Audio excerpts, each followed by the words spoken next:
Night 2 மணிக்கு ஒரு சூப்பரான பைனாப்பிள் குழம்பு பார்க்கலாமா? பைனாப்பிள் கட் பண்ணி ரெடியாக இருக்குது. ஸ்டார்ட் பண்ண போகிறேன். இதில் என்ன ஒரு விசேஷம்னா, இப்போ தான் நான் அதை ஃபஸ்ட் டைம் ட்ரை பண்ணி போகிறேன். ட்ரை பண்ணி பார்த்தா எப்படி வரப்போகுதுன்னு தெரில. வாங்க பார்ப்போம். முதல்ல பைனாப்பிளை போட்டாச்சு.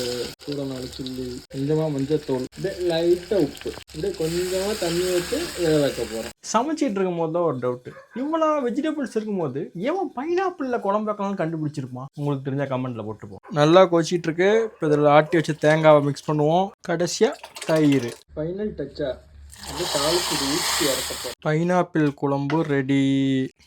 அப்படியே எடுத்து சுட சுட சாப்பாடும் ரெடி. பைனாப்பிள் குழம்பு ரெடி. தெரியல, சாப்பிட்டு பார்ப்போம்.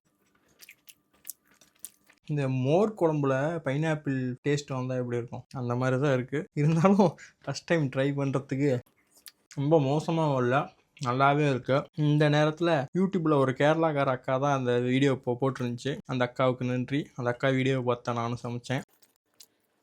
சூப்பராக இருக்குங்க. பைனாப்பிள் குழம்பு நல்லா தான் இருக்குது. நீங்கள் யாராச்சும் இதுக்கு முன்னாடி பைனாப்பிள் குழம்பு, இதுக்கு வந்து கேரளாவில் வேறு ஏதோ பேர் சொன்னாங்க, அது எனக்கு வாயில் வரல. நான் நம்ம ஊர் ஸ்டைலுக்கு மாதிரி குழம்புன்னே வச்சுக்கிட்டேன். நீங்கள் இதுக்கு முன்னாடி யாராச்சும் இது சாப்பிட்ருந்தீங்கன்னா கமெண்ட்டில் சொல்லுங்கள். இல்லை சாப்பிடலன்னா கண்டிப்பாக வீட்டில் ட்ரை பண்ணி பாருங்கள், சூப்பராக இருக்குது. அப்புறம் போகிறதுக்கு முன்னாடி ஒரே ஒரு ஃபாலோவை மட்டும் போட்டு போயிருங்க. ஏன்னா இந்த மாதிரி வித்தியாசமாக நிறையா வீடியோ வரும். புரிஞ்சா ஃபாலோ ஆகாமா?